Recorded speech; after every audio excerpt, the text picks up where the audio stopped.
सांगतो, मी आणि देवेंद्रजी आणि अजितदादा आम्ही बसल्यानंतर एक मुंबईचा सारासार विचार करता, यामध्ये उपकर प्राप्त सेस इमारती आहेत, नॉन सेस आहेत, त्याचबरोबर बीडीडी आहेत, भाड्याच्या इमारती आहेत, इतर SRAच्या प्रकल्प, रखडलेले प्रकल्प, 20-20, 25-25 वर्ष रखडले प्रकल्प, बिल्डर काम करत नाही, त्यांना भाडं मिळत नाही, ते लोक कुठे गेलेत? बदलापूरला, कोण नालासोपाराला गेलाय, कोण वसईला गेलाय, कोण कुठे गेलाय, त्यांचा आत्ता पत्ता नाही.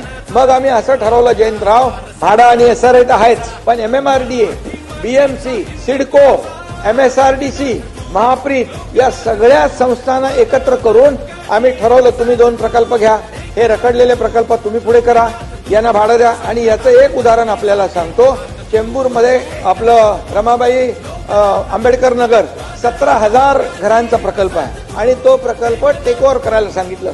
65 कोटी रुपये आम्ही जाऊन भाडं वाटलं. लोकांना कधीच वाटलं नव्हतं की आम्हाला भाडं मिळेल.